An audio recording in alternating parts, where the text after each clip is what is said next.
Well, heidi ho there, neighbor. This is Ron Alseth pretending he's Mike Baxter on Outdoor Man. Guess what?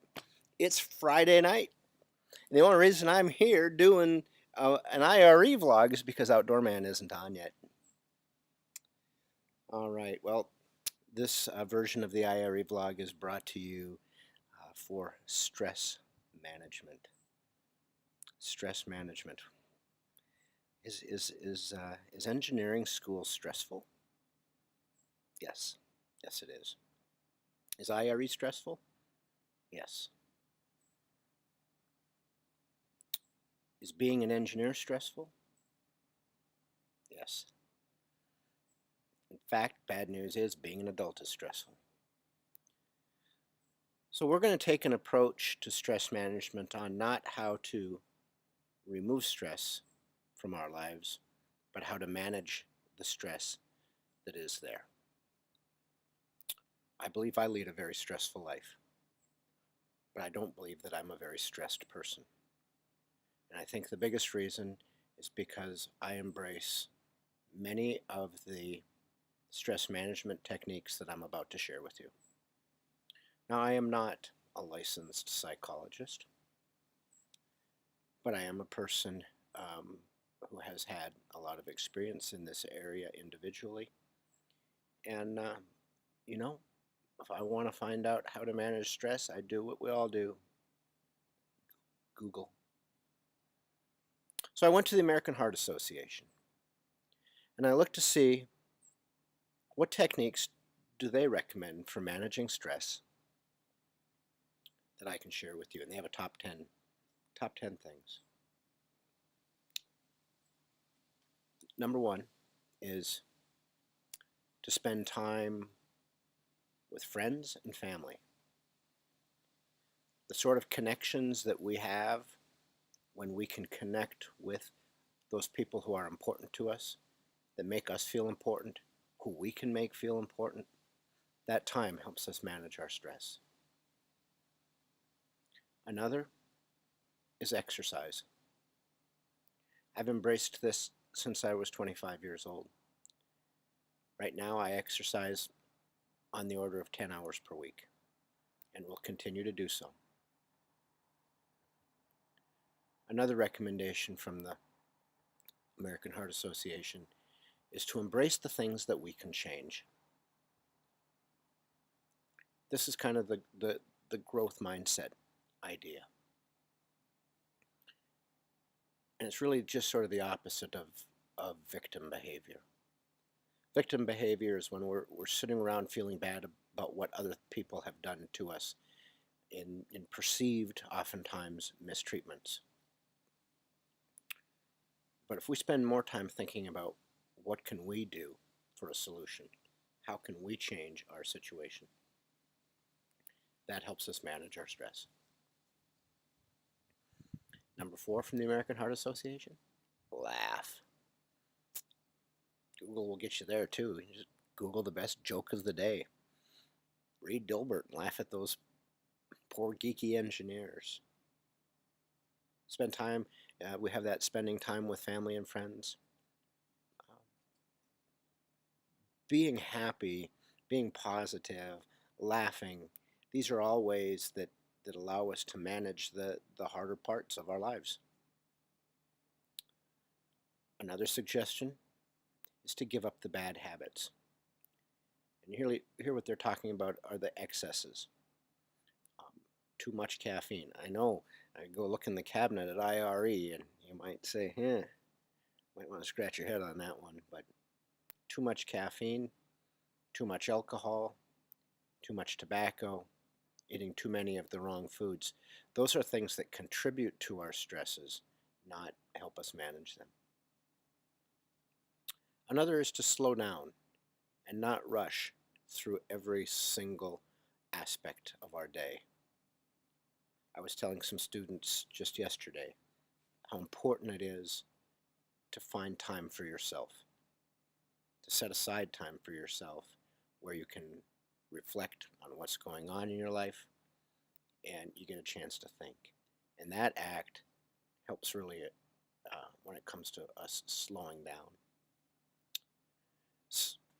sleep is also important. Um, they say you should get 8 hours of sleep. For most of my life, I've been getting between 6 and 8. 7 would be a good number. I think 7 is a good target. When you're managing your stress in all of these other ways, it's easier to have good sleep. A lot of people in stressful situations find it difficult to sleep. They get woken up too early in the middle of the night and can't get back to sleep, or can't get to sleep to start with. Well, when you embrace these other ideas, when you exercise every day, when you eat a little bit better, when you spend time relaxing, spend time with the people who are important to you, all of a sudden sleep comes a little better. Another stress management activity is to organize. As engineers, we need to be organized people. We had a guest speaker at IRE today, and she talked about how important organization is in her profession, in her job. It really is one of the professional skills that we need to be successful. When we apply that same project management or that same organization to our own lives, it helps us reduce the clutter in our stress, the stressful clutter in our emotions. Another way to reduce stress is to give back to others. One of the things that we believe about our profession is that we have a duty to serve society. At IRE, we want each person to dedicate at least 15 hours per semester to the communities in which they live. When we give back to others and we're making a difference in other people's lives, that makes us feel better about what's going on in our lives. It makes us feel like the things we're doing are valuable, and it helps us manage our own stress. And to quote a song, don't worry, be happy. The American Heart Association has on their top 10 of stress management techniques is don't worry. And don't worry really connects back to one of the earlier ones about embrace the things you can change. If you're worrying about things over which you have no control, you're using emotional energy in a place that it does you no value. So that's the American Heart Association top 10. Let me run through them again. Spend time with friendship and family. Exercise. Embrace the things you can change. Smile and laugh. Give up the bad habits. Slow down. Don't rush. Sleep. Be organized. Give back. And don't worry.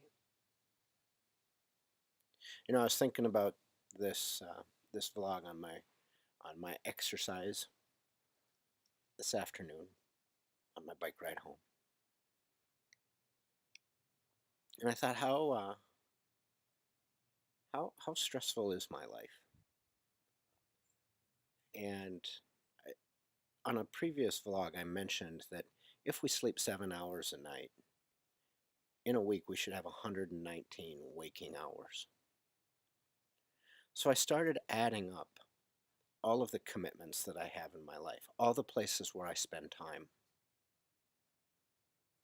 At IRE, we have a term for this. We call it a metachron. It's where you take a week and you keep track of how you spend each hour and on which activity. So I started adding it up. Well, I spend 20 hours teaching in class, and I spend 6 hours outside of class preparing for it or grading. I spend 15 hours every week at least with my wife. I spend 10 hours exercising. I spend 10 hours working on my PhD.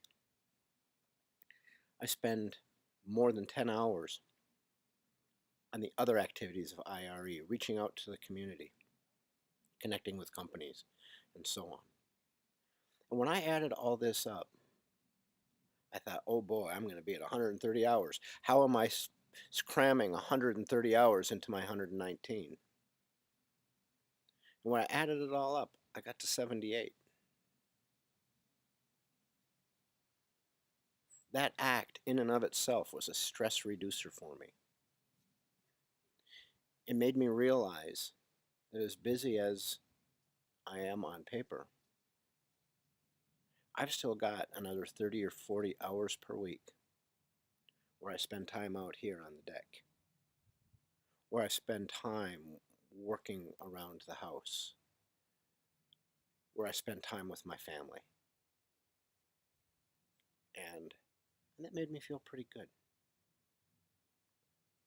And so I'd encourage you to try that as well, to add up all the time you're spending in your week and see if it might make you feel a little bit better about those stressful parts of the week that really aren't as all consuming as we sometimes think they are. All right, well, as I look at the clock, it's getting closer to applesauce time and time for Last Man Standing with Mike Baxter, an outdoor man.